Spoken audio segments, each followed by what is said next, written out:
Bismillahirrahmanirrahim. Alhamdulillahi rabbil alamin ala ni'matil iman wal islam. Asyhadu an la ilaha illallah wahdahu la syarika lah wa asyhadu anna sayyidana wa nabiyyana Muhammadan abduhu wa rasuluhu la nabiyya ba'dah. Allahumma rabbi shrah li sadri wa yassir li amri wahlul 'uqdatam min lisani yafqahu qawli. Shadaqallahul 'azim. Kata-kata ketauliman wal ikram yang mulia Abu Imam Besar Masjid, yang mulia seluruh guru-guru Ridwan Bandung, dan juga kepada seluruh panitia pembangunan masjid, remaja masjid, badan kemakmuran masjid lainnya, dan juga yang mulia kepada Tunku Imam Kampung, Bapak Gesi, tokoh masyarakat cerdik pandai yang ada dalam kampung Getanyonyo, dan teristimewa kepada seluruh para hadirin tunggu-tunggu sidang jamaah Jumat yang dimuliakan oleh Allah Subhanahu wa taala. Abu tunggu para hadirin sidang jamaah Jumat asal syurga Allah. Banyaknya ibadat yang kita kerjakan dalam hudid itu bukan sebuah jaminan bahwa kita akan menjadi penghuni syurga Allah Subhanahu wa taala. Sembahyang yang kita kerjakan bukan cuma sembahyang boleh kalau pernah kita kerjakan, malah katamah dengan sembahyang-sembahyang sunat lainnya. Puasa juga demikian, bukan cuma puasa yang wajib yang kalau pernah kita laksanakan, malah katamah dengan puasa-puasa sunat lainnya. Sedekah juga demikian, bukan cuma zakat sebagai sedekah wajib yang kalau pernah kita keluarkan, malah katamah dengan sedekah-sedekah sunat yang lain. Haji juga demikian, bukan cuma haji yang wajib yang kalau pernah kita tunaikan ke Baitullah, malah katamah dengan haji sunat serta umrah setiap bulan. Itu semua bukan sebuah jaminan bahwa kita akan menjadi penghuni syurganya Allah Subhanahu wa taala. Rasulullah sallallahu alaihi wasallam pernah menukil satu hadis, salah satu la yadkhulul jannah, lebih golongan manusia yang bertemang dalam syurganya Allah Subhanahu wa taala. Walau shalla, meskipun dia sembahyang, walau shalla, meskipun dia puasa, walau zakat, meskipun dia mengeluarkan zakat, walau hajjah, meskipun dia menunaikan haji dan umrah ke Baitullah, la yadkhulul jannah, tetap hendak masuk syurga heboh golongan tersebut. Hadirin kaum muslimin sidang jamaah Jumat yang dimuliakan oleh Allah Subhanahu wa taala. Yang pertama dipegang oleh baginda Rasulullah sallallahu alaihi wasallam yang hendak dalam syurganya Allah, yaitu rajulun la yuhibbul ilma wa ahlah, yaitu orang-orang yang hanya cinta terhadap ilmu, orang-orang yang hanya galak terhadap ilmu dan ahlinya ilmu. Ilmu yang dimaksudkan dalam hadis tersebut adalah ilmu syariat, ilmu yang menyangkut tentang ubudiyah ditanya kepada Allah Subhanahu wa taala, punya ilmu tentang ibadat yang menyangkut kepada Allah. Hana itendala menunggu para hadirin sidang jamaah Jumat yang dimuliakan Allah. Hanya cinta kepada ilmu agama yang berlebihan kita sembahyang, walaupun ada puasa, walaupun ada keluarkan zakat dan haji serta umrah setiap bulan, la yadkhulul jannah, hendak dalam syurganya Allah Subhanahu wa taala punya ilmu hana galak. Tanda yang tunggu hana galak kepada ilmu. Setiap nana adakan majlis ta'lim, setiap nana adakan pengajian, getanyo enggan hadir pada tempat majlis ta'lim tersebut untuk mendengar ilmu agama, ataupun enggan hadir getanyo pada majlis ta'lim tersebut namun enggan untuk mendengarnya. Kadang-kadang yang menyampaikan tentang ceramah agama, kadang-kadang yang menyampaikan tausiah, yang menyampaikan tentang ilmu agama lebih mudah dibanding daripada getanyo, sehingga kita putus ide karena Tuhan hata tim dengar tentang ilmu agama. Dan walaupun lepas ibadat tungguan sampai Tuhan tentang ilmu agama hata lupa punya lagi yang cara. Maka para hadirin sidang jamaah Jumaat yang dimulia oleh Allah Subhanahu wa taala. Melalui mimbar Jumaat yang khatib mengajar. Katanya mata lebih kesempatan oleh Allah Subhanahu wa taala. Tanya mata lebih umum, mata lebih wadah oleh Allah. Pergunakanlah waktu tersebut. Pergunakanlah kesempatan tersebut untuk mencari ilmu agama. Maka meyawadahnya nabak pribadi kita yang manusia masing bermasing, tapi tak abaikan hantar dan perebut. Hantar dan hadir pada tempat majlis ilmu agama. Hantar dan pada tempat pengajian. Hantar pakor tunggu budathe tunggu berdua. Singgah di yaumil kiamah. Katanya manusia yang paling menyesal hadapan zat Allah Subhanahu wa taala. Dekat dalam hadis Rasulullah, asyadun nas hasaratun yaumal qiyamah man amkanahu talabul ilmi fid dunya falam yatlubuhu. Manusia yang paling menyesal sehingga di yaumil qiyamah, manusia yang paling rugi sehingga di yaumil qiyamah di hadapan zat Allah Subhanahu wa taala. Manusia yang masa di alam dunia memiliki kesempatan, memiliki wadah untuk mencari tentang ilmu agama Allah Subhanahu wa taala, tapi dia abaikan. Hanya dipermen lalai dengan aktivitas lain. Hantar tak pernah dia hadir pada tempat pengajian, maka singgah dia yaumil qiyamah di hadapan zat Allah Subhanahu wa taala. Ketanyalah manusia yang paling menyesal. Ketanyalah manusia yang paling rugi tunggu. Karena bahkan mungkin kiban sudah mungkin tunggu tempat berenang sediakan oleh gure-gure kitanya. Orang semua berenang. Tanah tegeri, tanah jah, tempat pengajian yang naik saja dan nangan jah. Dan tegeri bisa tunggu nayubah sedekah 5,000 siapa bak pengajian tersebut. Kenapa yang tabak? Tak kalah terus buat tempat pengajian. Katanya wakil kalipat dagihan rasa kubah. Wakil kalipat dagihan rasa kubah tu. Pendengaran matempah wakil dengan pengajian. Itu maknanya mungkin. Mungkin makna mungkinnya nabak pribadi kita, tapi tak abaikan. Ketanyalah manusia yang paling rugi kelak di yaumil kiamah di hadapan Allah Subhanahu wa taala. Coba kita renungkan dan kita bayangkan dong. Hal yang hana penting ditanya tadu menjem-jem. BGO dah berah di saat ada pertandingan bola. Sabuh-sabuh pertandingan bola habis wakil dua jam ada kala sejam setengah. Hana terasa sapu pihak tadu 2 jam setengah dalam bola tersebut, padahal hal yang hana berfaedah. Hana peng kating mutang kupi bak kedai tersebut sehingga bola terpok ke nonton. Aji itu bak tempat pengajian, bak tempat majlis taklim. Hana unung tunggu yang hadir, padahal wakil cuma 25 minit. Dari selesai salat maghrib hingga menunggu azannya isya. Hana unung yang hadir sangat sedikit. Ada nabi urung-urung sabi. Aji itu bak tempat yang hana berfaedah lagi, berbondong-bondong orang hadir untuk menonton pertandingan yang tiada berfaedah. Hana peng kating mutang ikuti bak tempat dia tersebut. Nyo yang payah tersemiki para hadirin sidang jamaah Jumaat yang dimulia oleh Allah. Baik sampai singgah di yaumil qiyamah.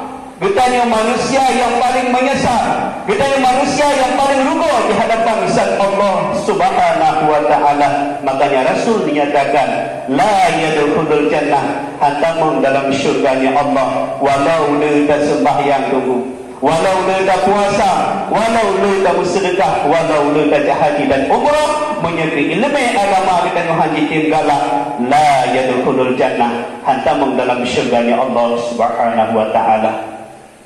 Kemudian Rasul sambung wa ahlah, dan ahlinya ilmu.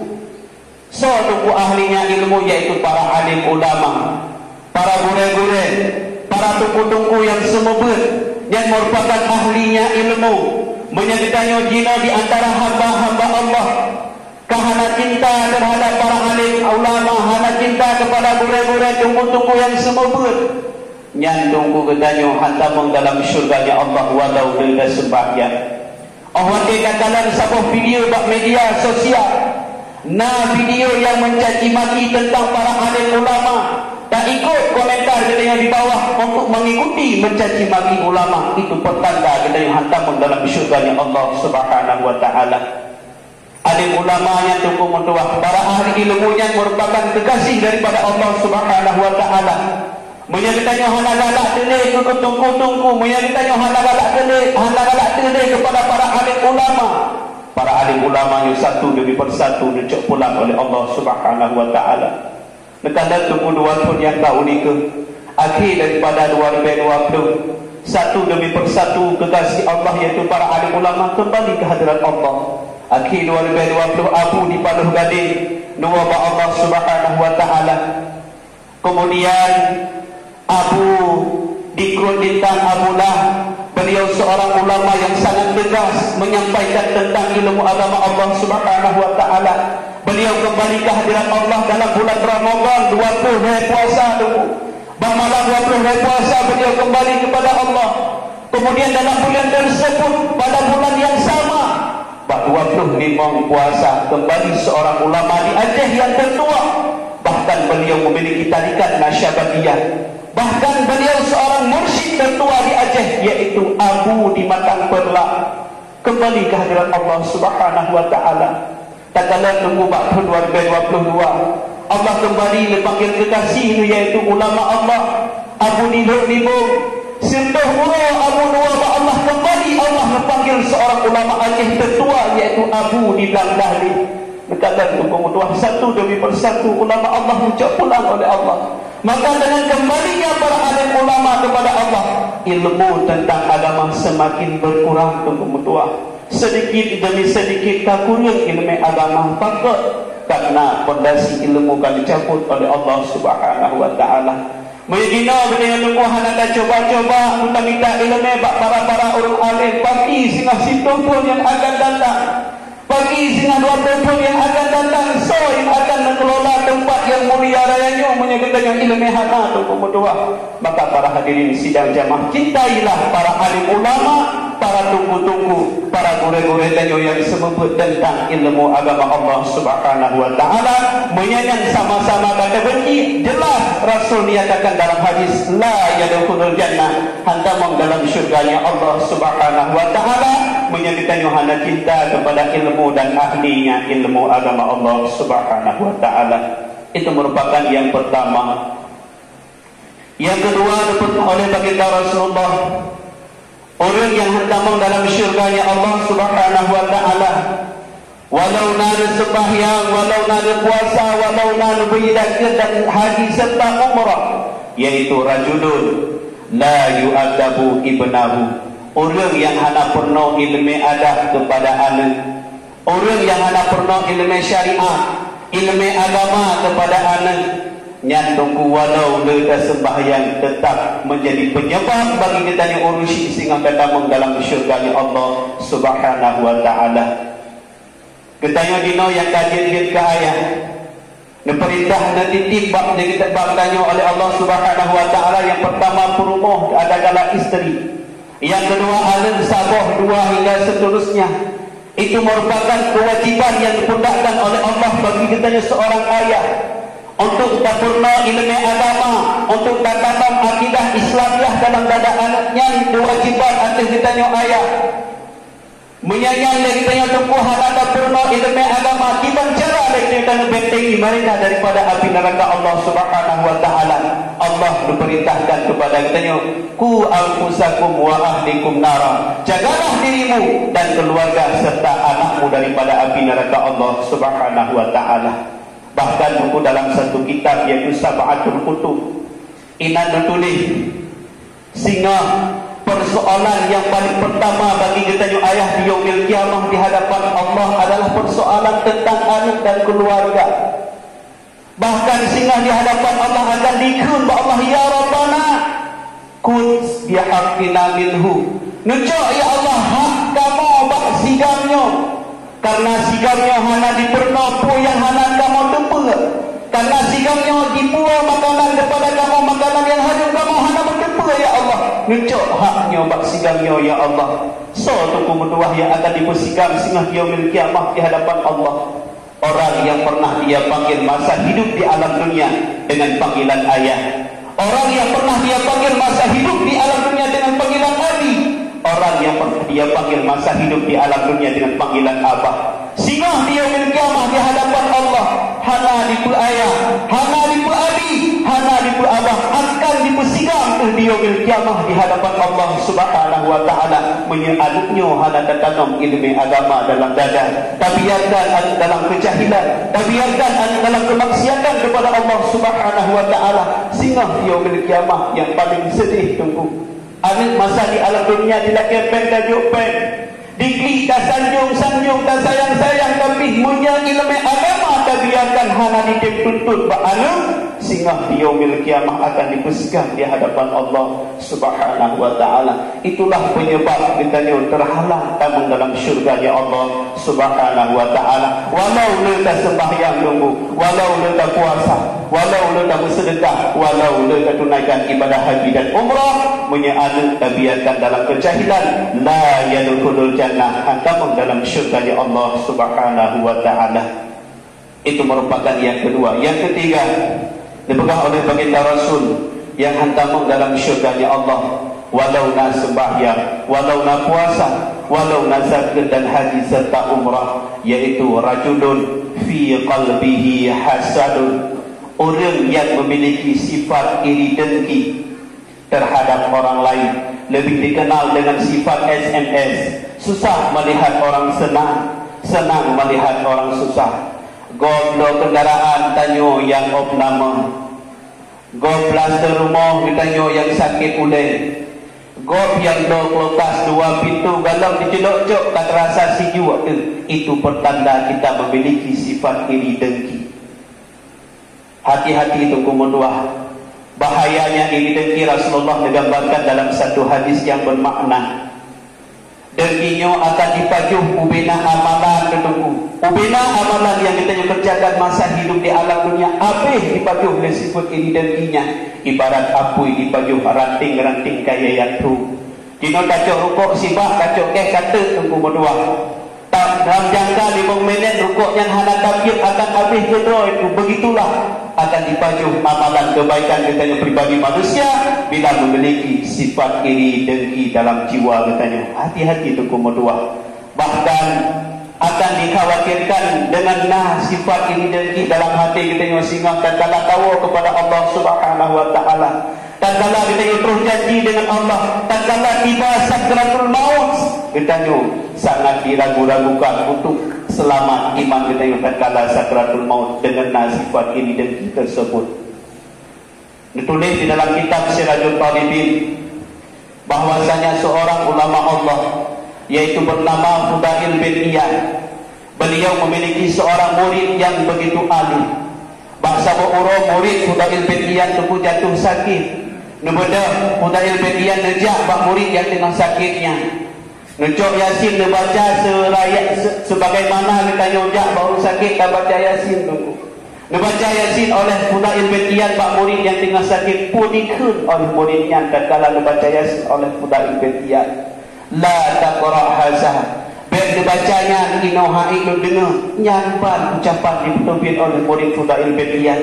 Ngecok Yasin dia kebah diputalkin dengan 2 kalimah syahadat oleh Fudail bin Iyad. Murid yang tengah lali'ah, tengah sakratul maut sang-sang diputalkin dengan kalimah 2 syahadat, la ilaha illallah.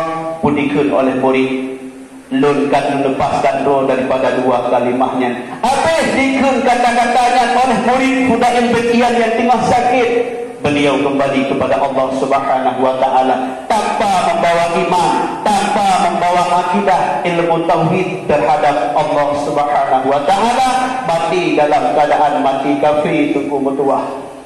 Sehingga Allah dalam lagian oleh Fudail bin Iyad merasa terpukul, sedih. Fudail bin Iyad berdoa malam negeri tunggu.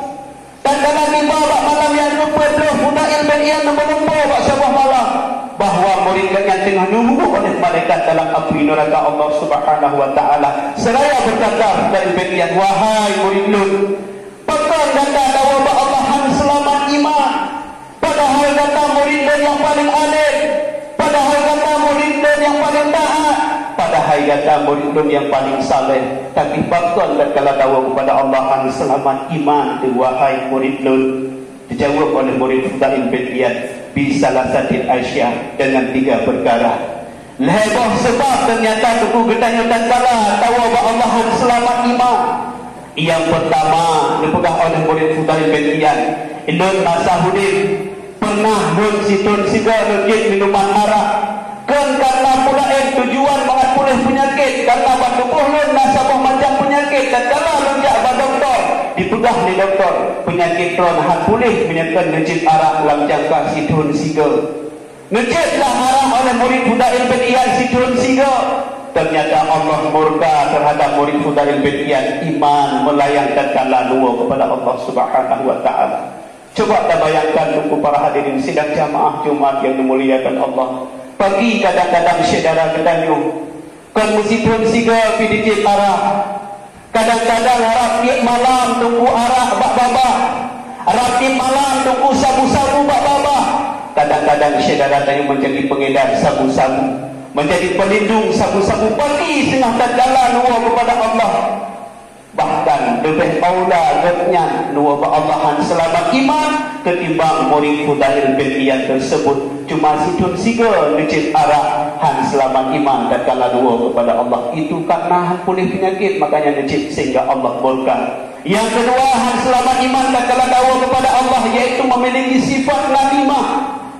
Lalat mirah punya bahasa kitanya Aceh, namimah punya bahasa kita tukang fitnah, bube di wajah. Haba ino daba gedih, haba idih daba gedih, haba idih dok terpegang mendih dok, tayo menjadi tukang fitnah. Dan gara-gara haba katanya kan pakai urung mengsabuh kampung, pakai kampung imung dengan pagasi, pakai pagasi dengan tuha perut, pakai tuha perut dengan tuha lapar. Wah haba katanya yang terpegang sehingga jid ke pakai urung mengsabuh kampung, itu namimah. Makanya murid Fudail bin Iyad memiliki namimah tersebut sehingga tatkala dua Allah imannya melayang kehendak daripada Allah Subhanahu wa taala. Yang ketiga yaitu fi qalbi hasadun, hasud yang nampak pribadi kita yang manusia yang sangat berbahaya, iri dengki.